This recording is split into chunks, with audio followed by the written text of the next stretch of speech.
अवतरित होकर भाग्य विधाता भाग्य हमारे जगा रहा।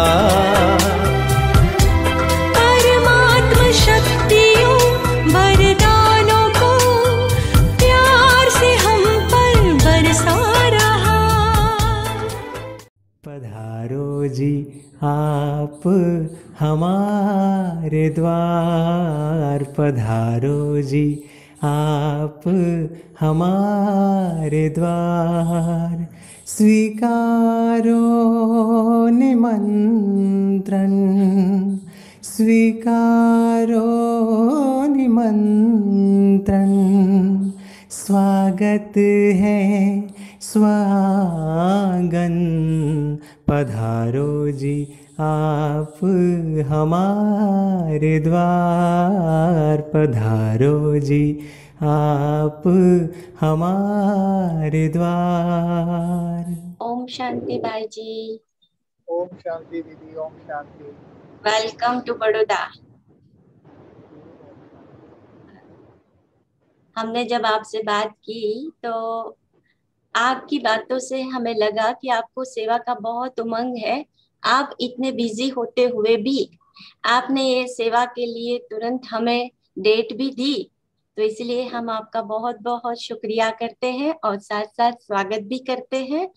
और आपका ज्यादा परिचय तो पूनम बहन के सिवा और कौन अच्छा दे सकता है। हमारे डॉक्टर सुरेंद्र अग्रवाल जी जैसे अव्यक्त बाबा के महावाक्य डॉक्टरों के लिए चलते हैं हमेशा, कि डॉक्टर माना ही ज्ञान मार्ग में चलने वाले डबल डॉक्टर। तो सचमुच डबल डॉक्टर का रोल आप जब से बाबा के बने हैं तब से बखूबी निभाते हुए आ रहे हैं। और आपने बिल्कुल ठीक पहचाना कि डॉक्टर सुरेंद्र जी को ईश्वरीय सेवाओं की बहुत लगन है। ना सिर्फ ईश्वरीय सेवाओं की इनको लगन है, लेकिन इसके साथ साथ आप बाबा के रेगुलर विद्यार्थी ऐसे हैं कि आज 30-35 वर्षों से जब से आप ज्ञान में चल रहे हैं, आपका रिकॉर्ड है कि आपने एक भी क्लास मिस नहीं की। और जब साल में 2 बार माउंट आबू में आप जाते हैं डॉक्टर्स की मीटिंग के लिए और दूसरा अव्यक्त बाबा के मिलन प्रोग्राम के लिए, तो वहां भी हमने देखा कि आपकी और आपकी युगल की इतनी लगन होती है कि सारी क्लासें अमृत वेले से लेकर के और सारा दिन की जो चलती हैं, सचमुच एक विद्यार्थी जीवन आपके अंदर हमने डॉक्टर होने के बाद भी देखा। तो वो देख के हैरानी भी लगती कि इतनी ऊंची पोस्ट और इतना ऊंचा कार्य और इतना ऊंचा सेवा भाव, लेकिन बाबा ने जैसे ईश्वरीय विद्यार्थी बनाया आपको, तो आपका वो प्रैक्टिकल जीवन हम बहनें तो नजदीक से देखती ही हैं। और इसके साथ साथ आप सिर्फ एक प्रोफेशनल लेवल के डॉक्टर ही नहीं हैं, लेकिन आपके अंदर दया भाव, रहम भाव, करुणा भाव जो बाबा कहता है वो इतना अधिक है कि आपके पास जो भी पेशेंट आते हैं तो आप उनकी मेडिसिन से तो सेवा करते ही हैं, लेकिन ज्ञान सुना करके भी दवा और दुआ दोनों चीजें देते हैं। और सबसे बड़ी आपकी सेवा भाव की ये बात कि हमारे दिल्ली के अंदर लगभग टीचर्स जो है आपके पास ही अपने ट्रीटमेंट के लिए आते हैं और आप सबकी बहुत दिल से सेवा करते हैं। और इसके साथ साथ आप हमारी क्लास के स्पीकर भी हैं। जो भी विशेष प्रोग्राम्स होते हैं उसमें आपका एक्सपीरियंस या स्पीच की टॉक रहती है। और मेडिकल विंग के भी कैंपेन जब जब दिल्ली में निकले हैं तो आपने उसमें भी अपने स्पीकर रोल को बखूबी अदा किया। तो तन मन धन समय श्वास संकल्प हर प्रकार की सेवाओं में आप दिन रात बाबा के कार्य में सहयोगी रहते हैं। ज्ञान का मनन चिंतन भी आपका बहुत अच्छा रहता है, रिसर्च भी बनी रहती है। लगभग यज्ञ की सभी दादियों को निकट से देखना, उनके अनुभवों को आत्मसात करना, तो जो ईश्वरीय पढ़ाई को तीव्र पुरुषार्थ करके जीवन में अपनाने का आपका लक्ष्य हम देखते हैं कि वो हमेशा बना ही रहता है। आप बहुत गंभीर स्वभाव की प्रकृति के हैं, लेकिन साथ साथ थोड़े रमणीक भी हैं, लेकिन गंभीर स्वभाव। और पढ़ाई के प्रति पूरा अटेंशन, और सब दीदियों के लिए मन में आपके बहुत रिगार्ड रहता है। और आज्ञाकारी तो आप इतने हैं कि अगर जब भी सेवा बता दें तो कभी भी आपकी ना नहीं होती, चाहे आपको अपना क्लिनिक भी कभी कभी बंद करना पड़ जाता है सेवा के कारण से। तो ऐसे आप बाबा के लाडले सिकीलदे अनन्य सेवादारी बच्चे हैं जो अपनी सेवाएं देते रहते हैं। तो आपका आज शिव स्मृति, जो शिव की स्मृति में रहने वाले शिववंशी ब्रह्मा की मुख वंशावली संतानें ब्राह्मण कुलभूषण भाई बहनें सबकी ओर से इस जूम मीटिंग की में आपका हार्दिक स्वागत है, अभिनंदन है, स्वागत है। ओम शांति। ओम शांति। ओम शांति। मैं लगभग पिछले 30-32 वर्षों से ईश्वरीय ज्ञान में हूँ, और वैसे तो ज्ञान में आने के सबके अपने अपने अनुभव अलग अलग किस्म के होते हैं। तो सबसे पहले तो मैं बताऊं कि बचपन में जिन परिवार से हमने पालना ली है, बचपन में हमारे घर के अंदर भक्ति मार्ग का बहुत अधिक महत्व था। हमारे परिवार के अंदर भजन कीर्तन इत्यादि बहुत होते थे, और हमारी माता जी बड़ी धार्मिक प्रवृत्ति की थी। इन सब के होते हुए लेकिन कुछ वर्षों के पश्चात हमारे ही परिवार में मेरी कजन सिस्टर जो है वो ज्ञान में काफी इंटरेस्ट लिया और वो ज्ञान में समर्पित हो गई।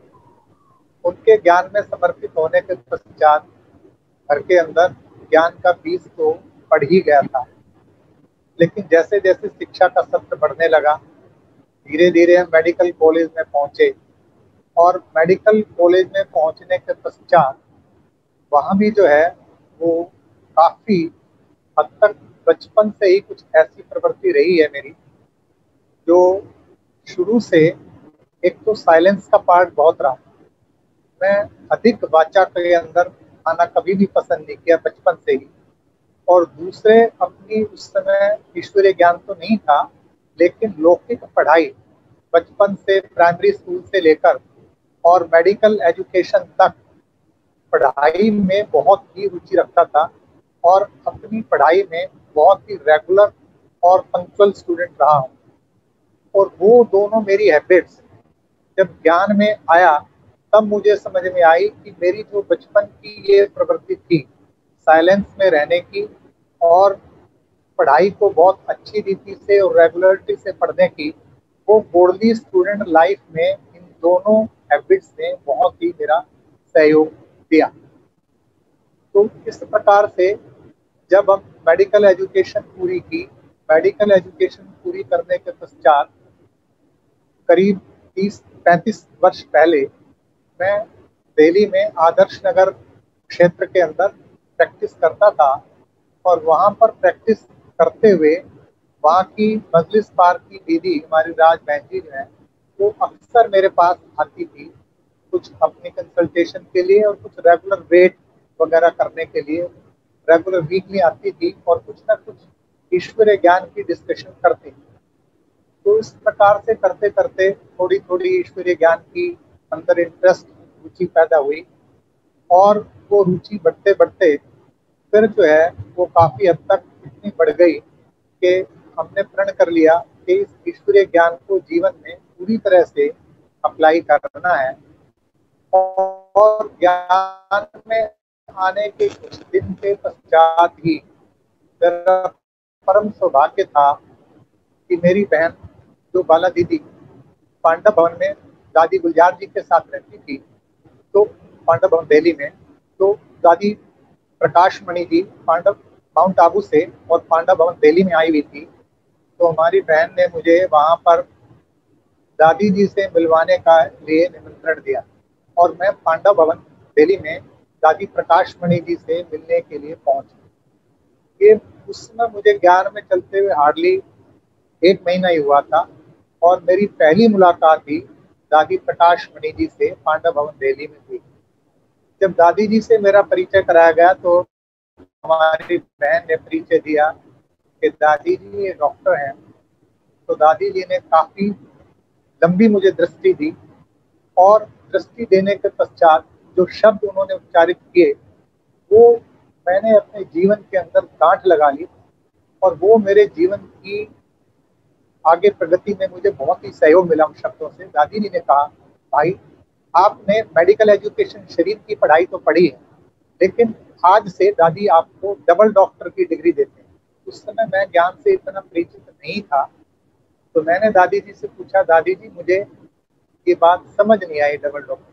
दादी जी ने कहा कि आपने शरीर की पढ़ाई तो पढ़ी हुई है, और अब आप स्पिरिचुअल स्टूडेंट बन गए हैं, अब आप बाबा के बच्चे बन गए हैं, अब आपको इस रूहानी पढ़ाई को पढ़ना है।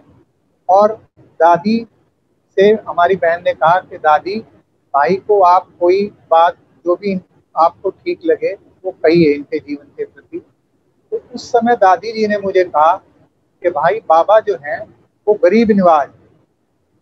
मैंने कहा ठीक है दादी। तो कहा कि दादी आपको आज एक नसीहत देती हैं, वो ये कि भाई आपके शरीर को क्या चाहिए, शरीर की पालना के लिए सिर्फ 2 रोटी चाहिए। तो आप अपने शरीर की 2 रोटियों के लिए, ये तो ठीक है कि शरीर की पालना के लिए कुछ ना कुछ तो इनकम चाहिए ही शरीर को चलाने के लिए, लेकिन आप अपने फीस स्ट्रक्चर को ऐसा रखना कि कोई भी गरीब से गरीब व्यक्ति भी आपकी जो ड्यूटी है, आपकी जो चिकित्सा का हिसाब किताब है, उसमें आपसे लाभ ले सके। वो दादी जी की शिक्षा मेरे जीवन में ऐसी उतर गई कि मैंने उस दिन से ही अपने जीवन में प्रण कर लिया कि जब तक मेरे सांस है तब तक मैं अपने जीवन में मिनिमम फीस रख के और हर व्यक्ति को अपनी सेवाओं का लाभ दे सकूं। इस प्रकार का फीस स्ट्रक्चर जो उस दिन से आज ये 35 वर्ष पुरानी बात है, उस 35 वर्ष के समय के अंदर जो है मैं उस नियम का पालन करता आ रहा हूँ। तो ये दादी जी की मधुर शब्द मुझे इतने पक्के हो गए कि मुझे हर हालत में अपने जीवन के अंदर ये बात पक्की कर लेनी है कि मुझे हर व्यक्ति को जो है वो इस प्रकार से लाभ देना है। और जब जैसे जैसे स्पिरिचुअल एजुकेशन आगे बढ़ती गई, ज्ञान मार्ग के अंदर ज्ञान जो है हम गहराई में पढ़ने लगे, क्योंकि जिस दिन से एंट्री की उस दिन से आज तक ये सबसे मेरा पहला रिकॉर्ड है कि ना ही तो मैंने अपनी लौकिक पढ़ाई में कभी भी कोई क्लास मिस की, कभी भी। लगा के प्राइमरी स्कूल से लेकर और एमडी मेडिसिन मैंने किया, लेकिन कभी भी कोई लौकिक पढ़ाई के अंदर भी कोई लेक्चर मिस नहीं किया। यहाँ तक कि मैं रोहतक में पढ़ता था और डेली जब छुट्टी में भी आ जाता था सैटरडे को, तो भी मैं मंडे मॉर्निंग को 7 बजे हमारा लेक्चर होता था लौकिक पढ़ाई का, मेडिकल एजुकेशन का। तो मैं 7 बजे में 5 मिनट पे अपने लेक्चर थिएटर में अपने घर दिल्ली से और वहाँ पहुँच जाता था। इसी प्रकार से जब ये अलौकिक ईश्वरीय पढ़ाई के अंदर भी वही रिकॉर्ड मैंने अपना मेंटेन रखा। तो ये तो मेरी मेडिकल एजुकेशन का वो हिसाब और उसके बाद अलौकिक पढ़ाई का रहा। तो इस प्रकार से फिर दादी जी के साथ के और भी कुछ अनुभव मैं शेयर इसी स्टेज पे करना चाहूँगा कि एक बार फर्स्ट होलिस्टिक हेल्थ कॉन्फ्रेंस जब माउंट आबू में हुई, तो हम कुछ डॉक्टर्स का ग्रुप लेके माउंट आबू पहुंचे और दादी जी ने उस फर्स्ट होलिस्टिक हेल्थ कॉन्फ्रेंस थी वो, उसके अंदर बहुत ही सुंदर सबका जो है वो स्वागत किया गया वहाँ। और उस समय मुझे जो बहुत ही अच्छी बात लगी कि दादी जी ने कहा कि आज दादी सभी डॉक्टर्स को जो है वो आइसक्रीम खिलाएंगी और वो भी बाबा की पहाड़ी पर।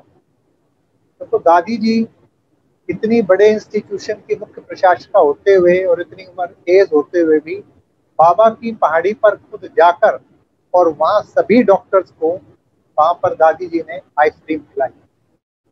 सभी डॉक्टर्स को इतना अच्छा लगा कि उसमें से कई डॉक्टर जो हैं फिर वो बाबा के रेगुलर स्टूडेंट भी बने। मतलब दादी जी के साथ के अनुभव तो अनेक हैं, क्योंकि हर साल हम रेगुलरली पिछले 30-32 वर्षों से रेगुलर माउंट आबू साल में 2 बार जाते ही जाते थे। एक बार एरेक्ट बाप दादा से मिलन के दौरान और एक बार डॉक्टर की मीटिंग में। और हर बार शुरुआत के अंदर तो क्योंकि जिस समय हम गए शुरू के अंदर, तो समय तो अपना ब्राह्मण परिवार बहुत ही छोटा था और माउंट आबू में ही ऊपर पांडा भवन में दादी जी का ऑफिस था और एक एक से दादी जी जो है पर्सनली मिलती थी। और पर्सनली मिलने के बाद दादी जी से मतलब इतना सुंदर फीलिंग आती थी। कम सून गोसून की टोली भी दादी देती थी।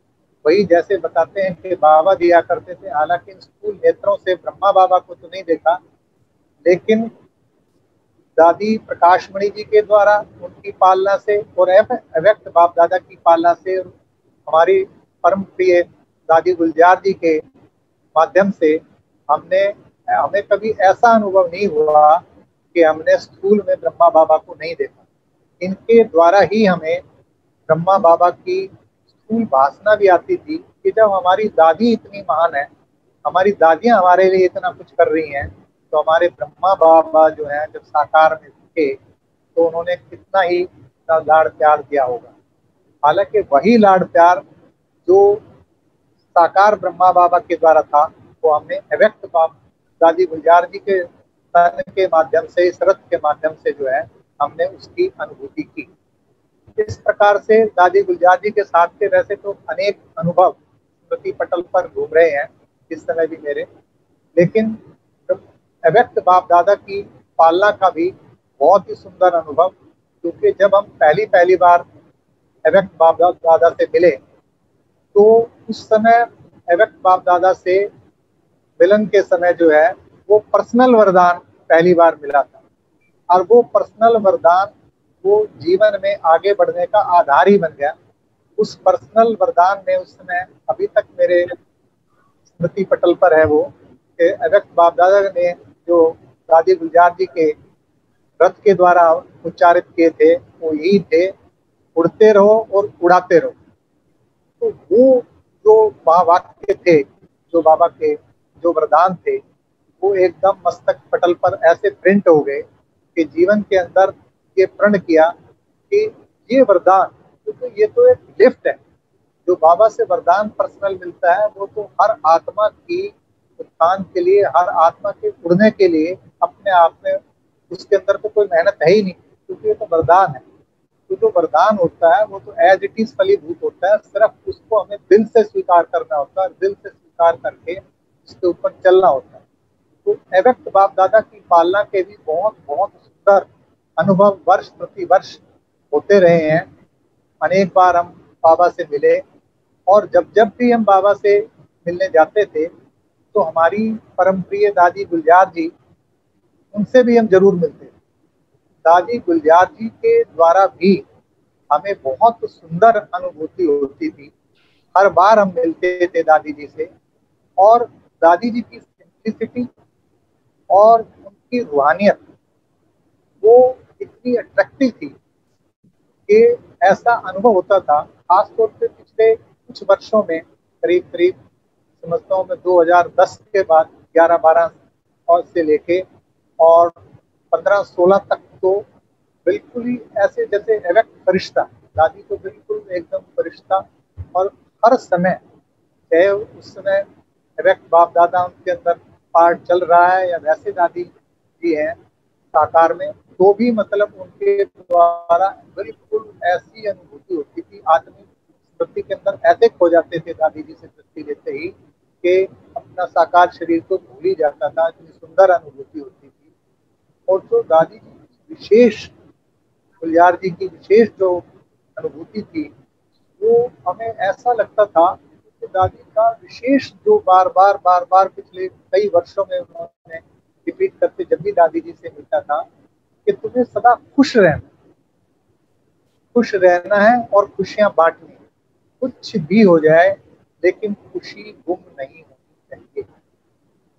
ये जो दादी जी के द्वारा वरदान कहो, उनके महावाक्य कहो, वो उनके सुंदर वरदानी बोल जीवन के अंदर उमंग उत्साह भरने के लिए बहुत ही सुंदर होते हैं। अनेक बार पर्सनल भी मिले दादी जी से, कई बार दिल्ली पांडा भवन में भी दादी गुलजार जी से मिलना हुआ है। और मधुबन के अंदर तो जब भी हम जाते थे दादी जी से मिलते ही थे। और दादी जी की जब बीच के अंदर कुछ तबीयत खराब हुई उस समय भी जो है दादी जी से हम विशेष मिलने के लिए गए थे। तो मतलब ये देखा कि दादी जी का तो हर स्टेज पर ऐसा ही लगता था कि दादी बिल्कुल अव्यक्त फरिश्ता है और वो इस संसार से बिल्कुल अनभिज्ञ, इस संसारिक बातों से बिल्कुल ही जो है दूर थी।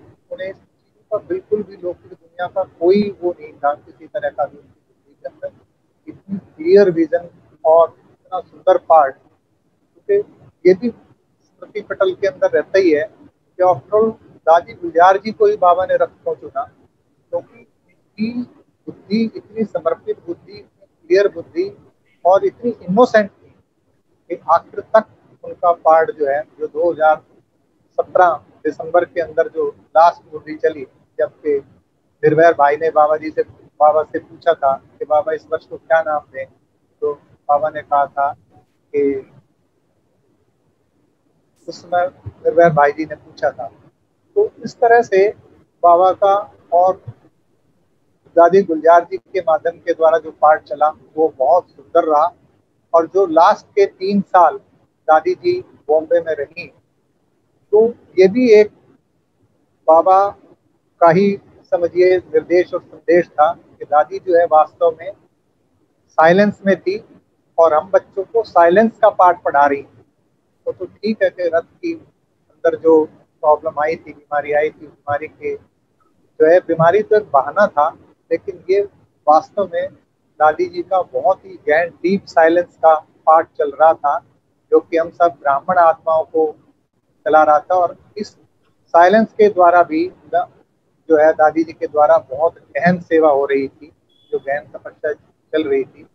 और ठीक है, अब दादी जी एवेक्ट हो गई हैं और एवेक्ट होते हुए भी ऐसा ही अनुभव होता है कि अब भी कोई समय का परिवर्तन होना है।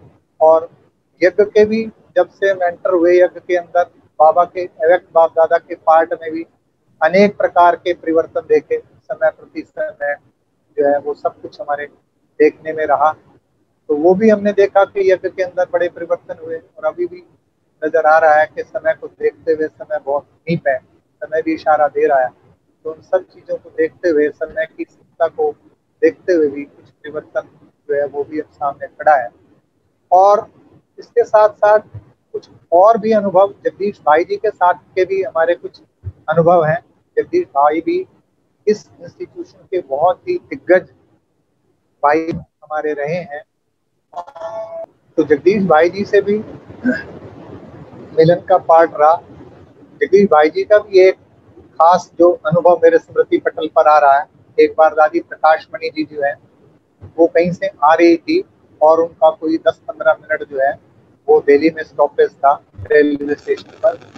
तो वहाँ पर भी हमने देखा कि जगदीश भाई जी जो है वहाँ पर उपस्थित थे वो भी। तो ट्रेन पता लगा कि आधा घंटा लेट है, तो उसी समय जगदीश भाई जी ने जितने भी बहन भाई वहाँ पर दादी जी के स्वागत के लिए खड़े हुए थे सबको वेटिंग रूम में लेकर गए और वेटिंग रूम में कहा कि समय को वेस्ट नहीं करें, आओ ज्ञान चर्चा करते हैं। तो वहाँ भी जगदीश भाई जी ने हमें बहुत सुंदर क्लास कराई, बहुत सुंदर क्लास कराई।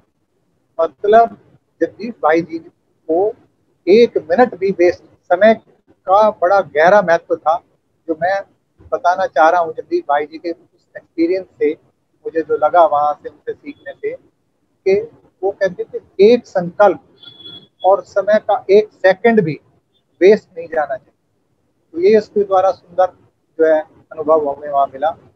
वैसे जगदीश भाई जी से हमें शक्ति नगर के अंदर सेंटर पर भी मिलने का सौभाग्य प्राप्त हुआ। एक बार जो है वहाँ हम शक्ति नगर सेंटर पर जगदीश भाई जी से मिले, तो वहाँ भी उन्होंने बड़ी सुंदर ज्ञान चर्चा की और कुछ जो है हमें बहुत सुंदर इशारे दिए।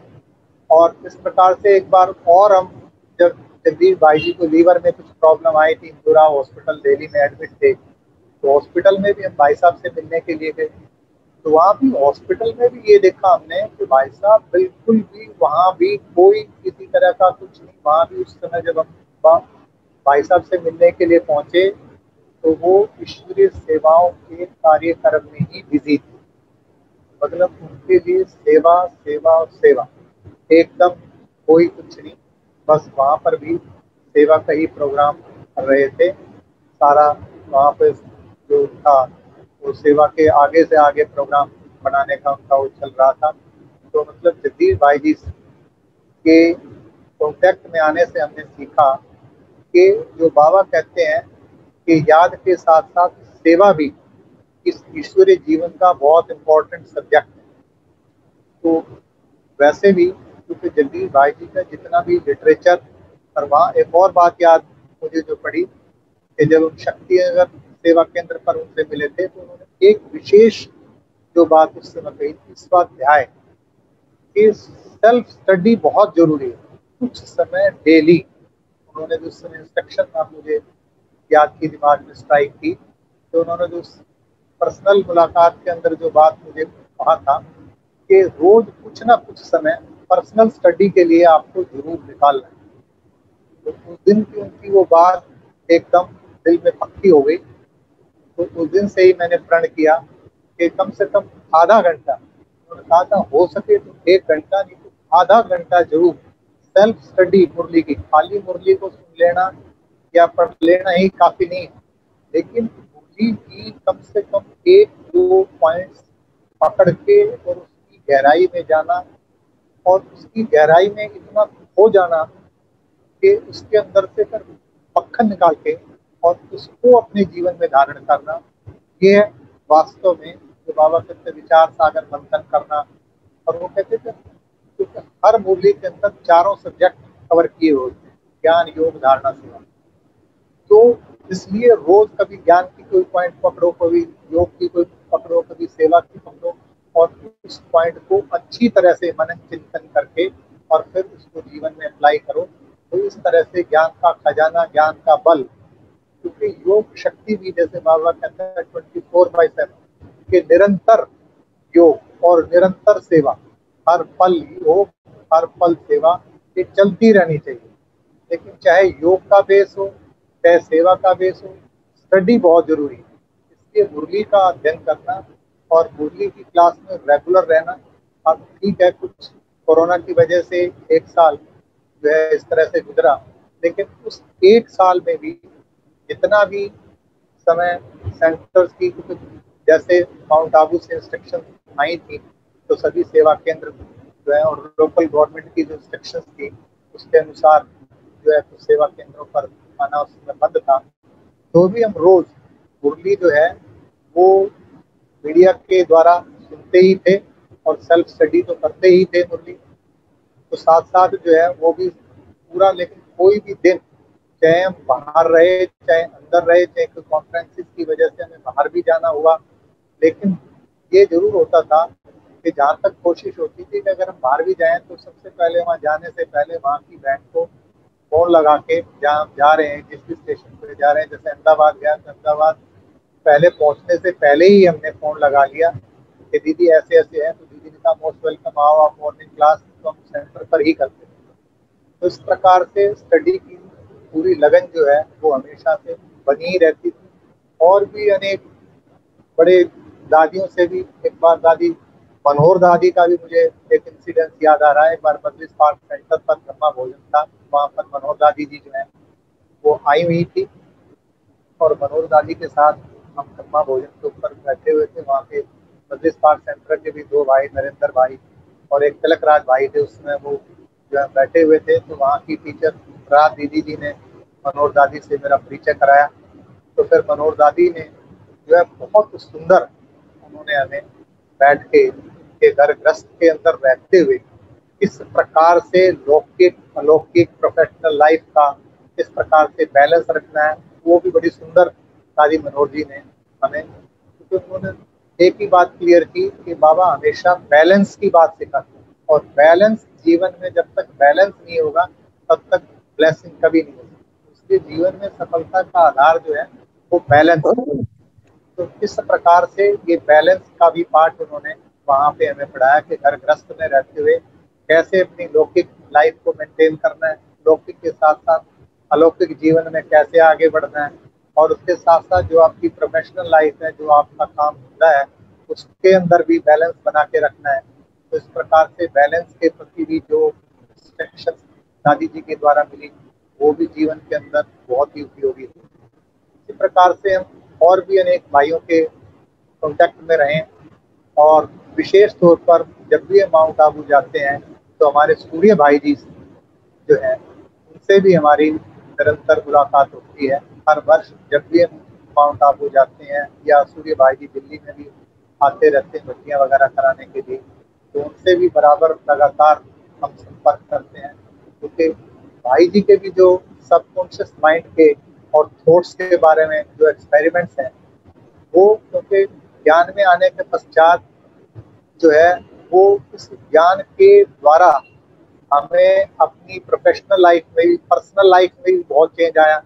अपनी पर्सनल लाइफ के साथ साथ अपनी फैमिली लाइफ के अंदर भी बहुत हेल्प मिली बाबा की, और इस तरह से बहुत सारी सेवाओं के अंदर भी बहुत ज़्यादा सहयोग मिला। अब पर्सनल लाइफ का भी आज से लगभग 3 वर्ष पूर्व एक बार बहुत बड़ा झटका है लाइफ के अंदर। 2018 के अंदर मेरी लाइफ में, ये मैं अपना पर्सनल एक्सपीरियंस बता रहा हूँ, कि मेरे बेटे ने शरीर छोड़ा, जिसकी आयु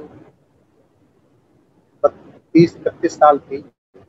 तो वो कनाडा में था, और वहाँ जो है उसकी अचानक किसी एक्सीडेंट की वजह से उसने शरीर छोड़ दिया। तो ये एक बहुत बड़ा झटका था, लेकिन इस झटके को भी, क्षति से बाहर आना भी, बाबा का ज्ञान, योग का बल, दीदी दादियों का सहयोग, बड़े भाइयों का सहयोग, और सारे ब्राह्मण परिवार ने हमारी इतनी हेल्प की। बाबा की तो अथक हेल्प है ही है, राउंड द क्लॉक बाबा की हेल्प के बगैर तो कुछ संभव है ही नहीं।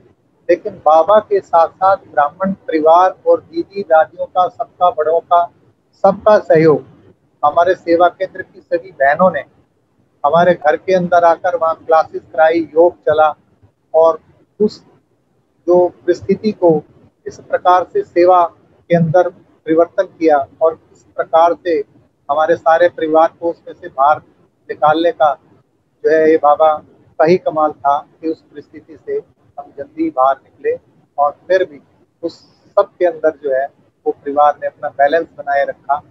तो ये भी एक बहुत ही बाबा की, मैं समझता हूँ, कमाल है कि इतने बड़े सदमे के अंदर से इतना शीघ्र ही बाबा के सहयोग से और सारे ब्राह्मण की परिवार की दुआओं से जो हम सब बाहर निकल आए। तो ये सब बाबा का बहुत ही सुंदर कमाल है। इसी प्रकार से जो ये ईश्वरीय ज्ञान है, इसको न केवल पर्सनल और अपनी लाइफ के अंदर यूज किया, बल्कि प्रोफेशनल लाइफ के अंदर, क्योंकि मैं अपने रेजिडेंस से ही अपना क्लिनिक चलाता हूँ। 2 मेरे क्लिनिक हैं, एक शालीमार बाग में और एक आदर्श नगर में। तो शालीमार बाग में थोड़ा स्पेस खुला होने की वजह से यहाँ ज़्यादातर जो है वो ईश्वरीय सेवाओं को हम अच्छी तरह से, मैं समझता हूँ कि मैं जितनी भी ईश्वरीय सेवाओं के अंदर बाबा इस इंस्ट्रूमेंट के द्वारा सेवा लेता है, वो बाबा की सभी सेवाएं यहाँ हमारे क्लिनिक के जरिए होती हैं। इस क्लिनिक में बैठकर बाबा अच्छी तरह से, क्योंकि क्लिनिक ही नहीं बल्कि ये पूरा म्यूजियम के रूप के अंदर है, जिसके अंदर हमने पूरे सारे चित्र, आत्मा का, परमात्मा का, सृष्टि चक्र का, झाड़ का, ये सारे जो चित्र हैं वो अपने क्लिनिक के अंदर पूरे फुल साइज के लगा रखे हैं। और पूरा वहाँ सब आत्माओं को अधिक से अधिक कोशिश ये होती है कि बाबा इस इंस्ट्रूमेंट के द्वारा जो आपको सेवा लेनी है वो लोग शरीर के साथ साथ, क्योंकि ये ईश्वरीय ज्ञान में आने के बाद ये बात बिल्कुल क्लियर हो गई कि हमें केवल सिर्फ शरीर का ट्रीटमेंट नहीं करना, हमें तो होलिस्टिक हेल्थ अप्रोच होनी चाहिए। शरीर के साथ साथ हमें आत्मा का ज्ञान मिलने के बाद जो है हमें आत्मा की अपलिफ्टमेंट के लिए भी इनके लिए काम करना है। तो उस एंगल को ध्यान में रखते हुए सब अधिक से अधिक आत्माओं को बाबा का परिचय, कई बार तो बाबा का पूरा कोर्स भी कराने का सौभाग्य प्राप्त हुआ क्लिनिक के अंदर ही। और अनेक बीमारियों के अंदर जो है हमने इस ईश्वरीय ज्ञान के द्वारा, जैसे बाबा कहता है कि दवा के साथ साथ दुआएं बहुत काम करती हैं, तो और उसके साथ साथ उन दुआओं के बदले में जो दुआएं पेशेंट्स के जरिए मिलती हैं हमें, उससे भी जीवन में आगे बढ़ने का बहुत बड़ा आधार है। क्योंकि बाबा ने बताया है, ईश्वरीय ज्ञान के माध्यम से बात पक्की होगी कि जब तुम दुआओं कमाओगे तो धन तो अपने आप ही साथ आ जाएगा। तो इसलिए ईश्वरीय ज्ञान बांटना ये भी साथ साथ बहुत जरूरी है। अब कोविड के टाइम का ही मैं आपको छोटा सा अपनी उदाहरण दे रहा हूँ कि बाबा ने टचिंग दी कि जैसे सूर्य भाई ने देते ही हैं कि सबकॉन्शियस माइंड और थॉट्स का प्रयोग करना है। इस थॉट्स के एक्सपेरिमेंट में पानी को चार्ज करके मैं करीब करीब लगभग 450 से 500 पेशेंटों का, कोविड के पेशेंट्स को पिछले साल के अंदर जो है ट्रीटमेंट किया गया। और इन 450-500 पेशेंटों को जो गवर्नमेंट का प्रोटोकॉल जो था कोविड के ट्रीटमेंट का, वो तो एज इट इज फॉलो होता ही था, लेकिन उसके अलावा दूसरे क्लिनिकों से जो डिफरेंट चीज़ थी हमारे पास, वो ये थी कि हम पानी को चार्ज करके पानी की बोतल्स को वो रखते थे और कोविड के पेशेंट्स को वो चार्ज वाटर देते थे। तो ये बाबा का ही कमाल है। और टू माई सरप्राइज, मतलब 450-500 पेशेंट में हार्डली 5 या 6 पेशेंट्स को हॉस्पिटलाइज करने की जरूरत पड़ी और समझो 99% पेशेंट बाबा की दवा से और दुआ से। तो जो भी कुछ है, मैं तो ये भी कहता हूँ कि जो बाबा की गोली जब आप खाते हो तो भी ये समझो कि बाबा मुझे जो है ये टॉफीज खिला रहा है।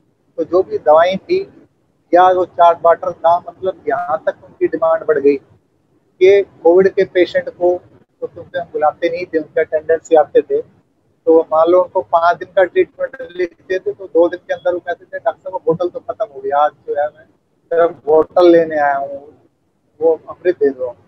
अमृत के नाम से फेमस हो गया था कि सब यहाँ अमृत मिलता है, उससे कोविड सबका ठीक हो जाएगा। तो इस प्रकार से वो चार्ज वाटर के जरिए भी बाबा ने एक सेवा का नया साधन दिया। पहले तो क्योंकि जब मैं रेगुलर बाबा की सेवा क्लिनिक में करता हूँ तो वो थ्रू लिटरेचर, ज़्यादातर लिटरेचर, और जो खास तौर पे डिप्रेशन वगैरह के, क्योंकि सारी बीमारियों का ये तो आज साइंस ने भी एक्सेप्ट कर ही लिया है कि सारी बीमारियां जो है साइकोसोमेटिक हैं। कोई भी बीमारी हो, वो जो आजकल नॉन कम्युनिकेबल जितनी भी डिजीज हैं, चाहे वो शुगर की हो, ब्लड प्रेशर की हो, हार्ट की हो, डायबिटीज, कोई भी बीमारी है, उन सब का कनेक्शन जो है वो साइकी से, साइकोलॉजिकल। तो इसलिए कई बार ऐसा हो भी जाता है कि कई पेशेंटों के अंदर कई बार रश हो जाता है बाहर, क्योंकि वेटिंग के अंदर, तो वेटिंग के अंदर हमारे पास पूरा बाबा का लिटरेचर रखा हुआ होता है, ज्ञान अमृत रखा होता है, मीडिया पेपर रखे होते हैं और अनेक छोटी छोटी बुक्स बाबा के लिटरेचर की, वो सब रखी होती हैं और उनको देते भी हैं और वेटिंग एरिया में रख भी देते हैं, ताकि जितनी देर पेशेंट को वेट करनी पड़े, वहाँ बैठना पड़े, इतनी देर तक वो बाबा के लिटरेचर से बाबा के सुनी पाएँ, उनको बाबा को ज्ञान मिले।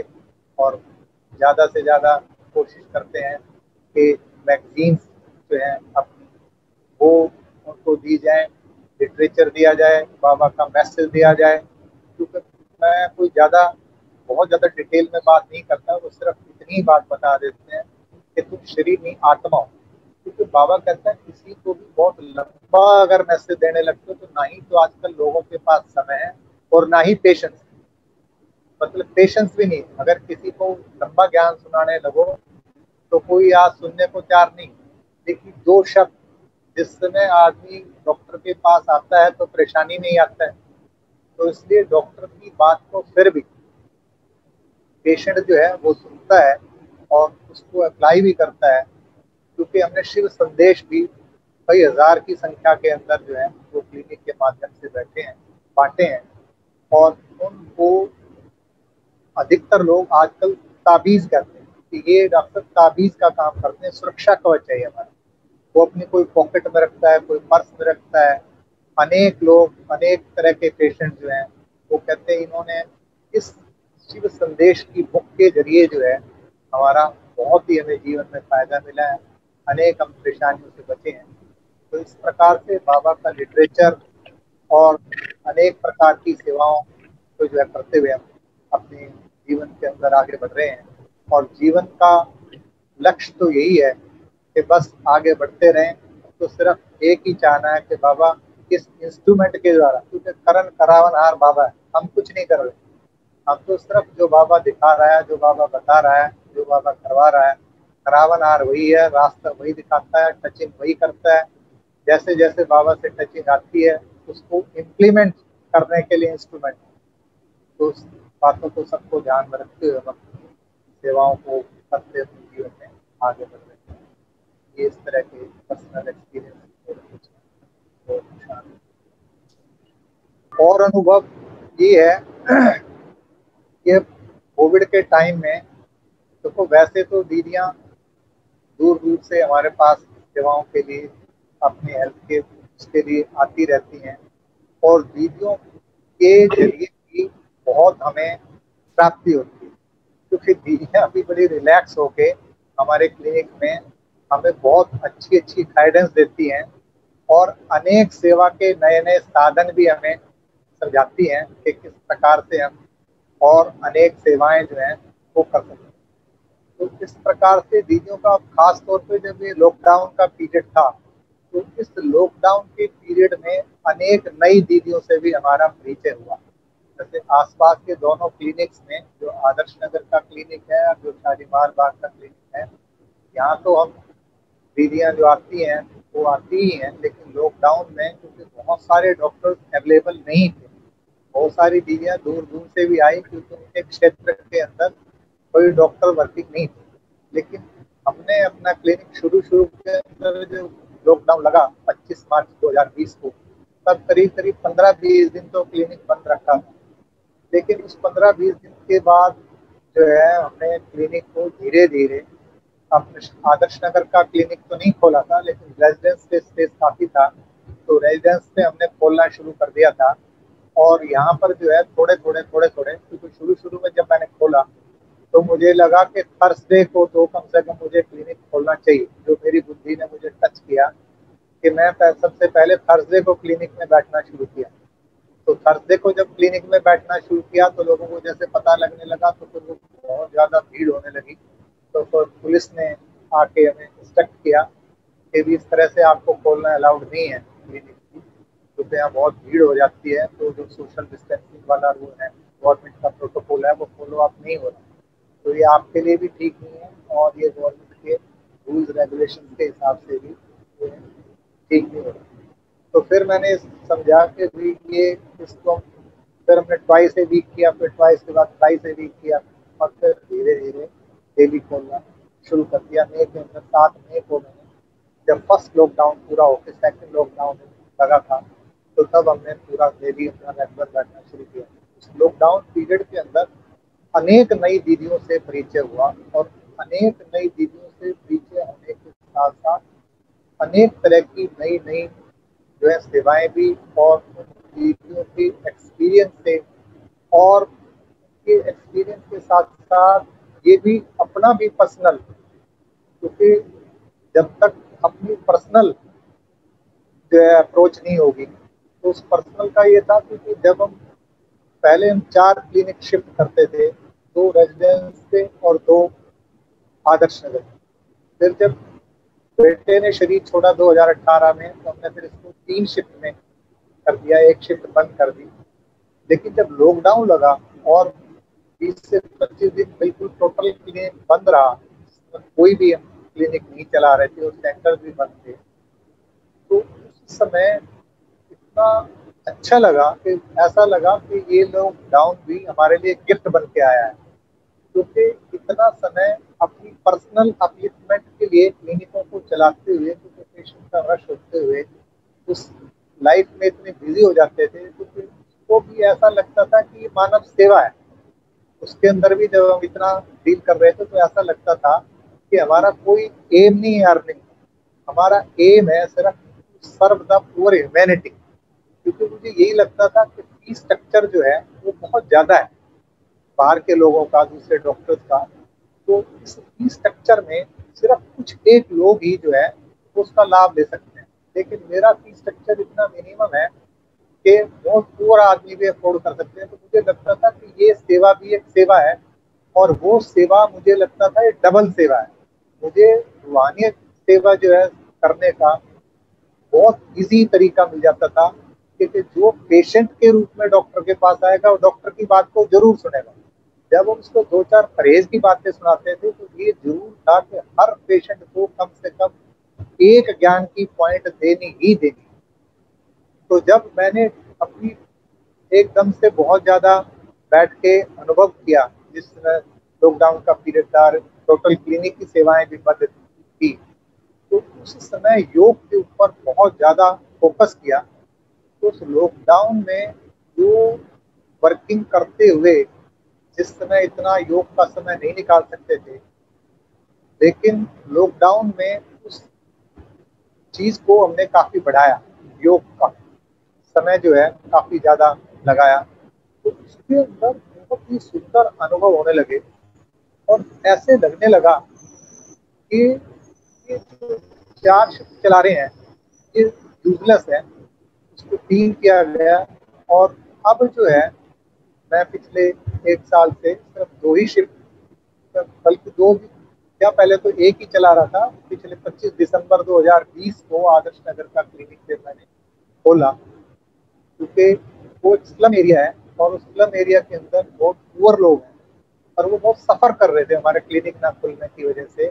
बहुत कॉस्टली ट्रीटमेंट था और बहुत ज़्यादा क्लिनिक खुल भी नहीं रहे थे, और जो भी खुल रहे थे वो ऑनलाइन वगैरह का सिस्टम था, जो कि उन लोगों के लिए बिल्कुल भी पॉसिबल नहीं था, क्योंकि ना तो इतने पढ़े लिखे हैं ना इस तरह का कोई फीस स्ट्रक्चर अफोर्ड कर सकते हैं। तो फिर हमने 24 दिसंबर 2020 को आदर्श नगर का भी क्लिनिक खोल के, तो अब फिर जीवन में यही फैसला लिया कि बस अब 2 ही शिफ्ट रखनी है, एक यहाँ और एक वहाँ, जिससे अपनी स्पिरिचुअल लाइफ की तरफ ज़्यादा ध्यान दिया जा सके, बनिस्बत के ये सोचें कि उस माध्यम से जो है लोगों को ज़्यादा ज्ञान दें। क्योंकि उससे ये तो ठीक है कि सेवाएं तो बहुत हो जाती हैं, सेवाओं का तो रास्ता खुल जाता है, और सेवाओं का रास्ता सिर्फ यही नहीं है, सेवाओं के लिए और भी बहुत सारे माध्यम हमारे साथ रहते हैं, क्योंकि हम सीनियर सिटीजन क्लब से भी जुड़े हुए हैं। तो सीनियर सिटीजन वाले लोग भी हमें समय प्रति समय उनकी भी बाबा सेवा करवाता रहता है, और ऐसे ही पार्कों के जरिए भी बहुत सारे लोगों से जुड़ जाते हैं। पार्कों के अंदर भी जाकर जगह जगह जाकर जो है बाबा का परिचय देते हैं। इस प्रकार से बहुत सारे लोग, बहुत सारी संस्थाएं बुलाती रहती है समय प्रति समय, क्योंकि ये समय ऐसा आ गया है कि इस समय के अंदर सबको ये रियलाइज हो रहा है कि इस समय ये स्पिरिचुअल ज्ञान ही जो है, क्योंकि शरीर की फिटनेस के हिसाब से भी, एंगल से भी देखें तो डॉक्टरों के पास इस एस्पेक्ट से आते हैं तो ज्यादातर शरीर की फिटनेस के लिए ही आएंगे, ज्ञान डायरेक्ट तो सुनने आते नहीं है। लेकिन शरीर की फिटनेस के भी जब उनको ये समझाया जाता है कि जो आपको ये ट्रीटमेंट दे रहे हैं, उस ट्रीटमेंट के साथ साथ आप इस चीज को भी अगर 10 मिनट भी आप 15 मिनट भी रोज निकालेंगे और इस चीज को अपने जीवन के अंदर अप्लाई करेंगे, तो क्योंकि उसको हम मेडिटेशन ना कह के, वैसे तो मेडिटेशन के नाम से भी बहुत अट्रैक्टिव होते हैं, लेकिन mental relaxation exercise, mental relaxation techniques के मतलब किसी न किसी तरह से आपको मेंटल रिलैक्सेशन की जरूरत है। उनको ये फील करा के और उनको फील करा के फिर किसी न किसी तरह से जो है मेडिटेशन से जोड़ें। और मेडिटेशन का भी हमने सिंपल प्रिंसिपल पकड़ा हुआ है कि जब भी कोई आत्मा अगर जरा भी मुझे लगता है इसका इंक्लिनेशन सेंटर की तरफ है बाबा के ज्ञान से जुड़ने का, तो मैं तो 1 मिनट की भी देरी नहीं करता, मैं तो उसी टाइम अपने कंपाउंडर को तुरंत, ये भी मेरा परम सौभाग्य है कि मेरा घर और सेंटर बस बीच में सड़क ही है, कितना ही फासला है, मतलब घर से निकलो तो सीधे 1 सेकंड के अंदर सड़क पार की और सेंटर पहुंची। तो मैं तो हाथों हाथ उसको जो है सेंटर पे छुड़वा देता हूँ, ताकि उसको कम से कम बाबा का मैसेज तो मिल जाए, दीदियों तक पहुंच तो जाए, बाबा का घर देख तो ले, बाबा के कमरे में बैठ के कम से कम 5 मिनट एक दफा अनुभव तो करेगा कम से कम कुछ। तो इस प्रकार से अनेक आत्माओं को ये भी बाबा इस इंस्ट्रूमेंट के द्वारा ये भी सेवा करवा लेता है कि अनेक आत्माओं को सेंटर तक पहुंचाकर और उनका जो है कम से कम कोर्स तक तो उनको करा देते हैं। क्योंकि जब 2007 में दादी जी इफेक्ट हुई थी, प्रकाशमणि जी, तो मैं बताऊँ 2005 में दादी जी का जो की होम मैसेज होता था वो ये होता था कि गांव गांव में बाबा का संदेश देना है। और मुझे ये बात इतनी अपील करती थी कि दिल करता था कि सब एक दफा चारों तरफ से सब कुछ छोड़ के और बस इस काम पे लग जाए, लेकिन नहीं। फिर मैं सोचता था कि डायरेक्ट जो है कोई ये बात सुनने को तैयार नहीं होगा और इस अपनी मेडिकल प्रैक्टिस के जरिए काम सहज हो सके, क्योंकि वहाँ क्लिनिक में बैठ के एक तो किसी को जाओ वहाँ बाहर सुनाओ किसी को, वो उतना टच नहीं होगा उसको, लेकिन क्लिनिक में अपनी सीट पर बैठकर जब तुम ज्ञान दोगे तो वो उसको ज़्यादा टच करता है और वो उसको ज़्यादा फॉलो करने की कोशिश करते हैं।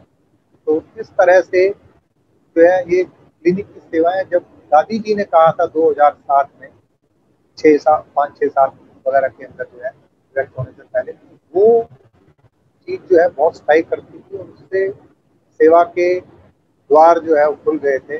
और पिछले 10 वर्षों से तो बाबा ने क्लिनिक के जरिए अनेक सेवाएं समय प्रति समय करवाई हैं, चाहे वो पार्कों के निमित्त बनी, चाहे वो वारसी जाने के निमित्त बने। तो लगता है सेंटर तक भी पहुंच गए अगर आत्मा तो भी उसका कल्याण, आगे उसका पुरुषार्थ पे है, आगे उसके निश्चय पे है, आगे उसके भाग्य पे है। अगर ड्रामा में होगा तो आत्मा आगे बढ़ेगी, लेकिन कम से कम एक दफा बाबा के घर तक तो पहुंचा दें, कम से कम हो सके तो उसको कोर्स तो करवा दें। तो इस प्रकार से सेवा का ये लक्ष्य निरंतर अपने साथ लेकर जो है चल रहे हैं और जीवन का लक्ष्य तो यही है अब कि बाबा अधिक से अधिक, बस अब तो समय को भी ध्यान में रखते हुए और परिस्थितियों को भी ध्यान में रखते हुए, चारों तरफ के संसार के वातावरण को भी देखते हुए सबके लिए की वो मैसेज भी आज यही कि सबको अपनी स्व स्थिति के ऊपर ध्यान रखना है और जहाँ तक हो सके अचल अडोल का पाठ जो है पक्का रहना है, सदा खुश रहना है, संतुष्ट रहना है, बहुत हल्के रहना है, डबल लाइट रहना है। यही मेरा समझता हूँ मैं संदेश और निर्देश बाबा का, हमें बिल्कुल डबल लाइट रह के अपनी स्थिति को बिल्कुल अचल अडोल रखें, संतुष्ट रहें, खुश रहें, किसी हाल में हो, कहीं पर भी हो, बस खुश रहें और एकदम हल्के रहें, बिल्कुल सरल चित्त, कोई क्या क्यों कैसे, नो क्वेश्चन नो कमेंट, इस तरह की स्थिति बनाए रखें। तो समझता हूँ बाबा सदा हमारे साथ है, अगर बाबा हमारे साथ है तो सरल है और जीवन की राहें आगे बढ़ने के लिए रोक। ओम शांति। बहुत बहुत आपका शुक्रिया। आपका अनुभव सुनकर हमें यही लगा कि देखो, दादी जी के वरदान ने आपके जीवन में बहुत बड़ा पार्ट निभाया। दादी जी ने कहा और आपने स्वीकार कर लिया और डबल डॉक्टर बन गए और दुआओं का खाता जमा कर लिया आपने। और आपका अंदरूनी पुरुषार्थ इतना है, पढ़ाई के प्रति आपकी लगन, ये आपके बोल से छलकता है और साथ साथ आपका सेवा के प्रति जो उमंग है वो तो हम देख ही रहे हैं। और इसलिए हम आपके प्रति यही गीत बजाएंगे कि शिव बाबा को लगते प्यारे जो हर पल सेवा में गुजारते। अभी हम मिलाना चाहेंगे आपको, ये हमारे तिलकराज भाई है जो दिल्ली से हैं। तिलकराज भाई, आप भी 2 शब्द कहे भाई साहब के बारे में। भाई डॉक्टर साहब तो दिल्ली का उस क्षेत्र के कौन भाई है जो नहीं पहचानते जी। सर, हमारा बहुत बड़ा गुड लक रहा कि मैंने इनसे बहुत कुछ सीखा। सेवाओं के लिए अपना तन मन धन समय संकल्प, बहनों के प्रति ऐसा जैसे परिवार के भांति होते हैं और हेल्प करते हैं। मुझे याद है, मुझे भी कई बार तकलीफ होती थी तो डॉक्टर साहब मेरे से पैसे नहीं लेते थे। मैं कहा डॉक्टर साहब ये तो मजा नहीं है। कहते नहीं, आप हमारे भाई हो, बाबा के बच्चे हो और सेवाओं की बड़ी प्रेस करते थे और उमंग उत्साह बढ़ाते थे। सचमुच आज इनको काफी समय के बाद देखने का अवसर मिला। मुझे इनके सपूत का भी सुनने को मिला था लेकिन मैं मिल नहीं पाया था। चलो, जो है ड्रामा वंडरफुल, और डॉक्टर साहब को मिलकर आज बहुत खुशी हुई। और इस प्रकार के आयोजन में जो भी कोई सामने आता है तो कई यादें ताजा होती हैं। जी जी जी। बाकी डॉक्टर साहब आपके लिए हमारी बहुत शुभकामनाएं हैं, बहुत बहुत दुआएं हैं कि आप स्वस्थ रहें, इस सेवा में लगे हुए हैं और आपकी सेवाएं और बढ़ती रहें और बाबा आपको तंदुरुस्ती कायम रखे। आपकी हमारी दुआएं हैं आपके लिए। ठीक है, थैंक यू बहन जी, आपका भी। ओम शांति। ओम शांति। ओम शांति। बहन जी, आप भी भाई साहब के लिए 2 शब्द कहें। लास्ट में मैं तो यही कहना चाहूंगी और साथ साथ शुक्रिया भी बाबा का करना चाहूंगी कि आप जैसे रतन हमारी क्लास की शोभा को बढ़ाते हैं। और सबसे बड़ी बात, आपके लौकिक घर में भी कई बार मधुबन निवासी भी आकर के ठहरते हैं, उससे भी हमको बहुत ज्यादा खुशी होती है कि आप ऐसी सेवा में भी बाबा के सहयोगी बनते हैं। और घर नजदीक होने के कारण जब जब विशेष त्योहार आते हैं तो आप अमृत वेले ही बाबा के घर में बड़ा सुंदर फूलों का गुलदस्ता लेकर के हाजिर हो जाते हैं। और जब भी मधुबन से कोई आते हैं, अमृत वेले का भी योग चलता है, तो उसमें भी आप आकर के पार्टिसिपेट करते हैं। आपका पुरुषार्थ दिनों दिन बहुत रिफाइन होता जा रहा है और आप बाबा की सेवा के बहुत अच्छे इंस्ट्रूमेंट बन रहे हैं। दिल्ली के मेगा प्रोग्राम्स में भी, डॉक्टर्स की टीम में भी आप अपनी सेवा देते हैं और मधुबन जाकर के भी अपनी सेवाएं देते हैं। तो ऐसे बाबा के अनन्य रतन का बार बार शुक्रिया है। थैंक्स बाबा, जो ऐसे रतन हमें दिए। ओम शांति। ओम शांति। तो भी हम 3 दिन बाबा की याद में बैठेंगे, आप दोनों दृष्टि से, और फिर पूरा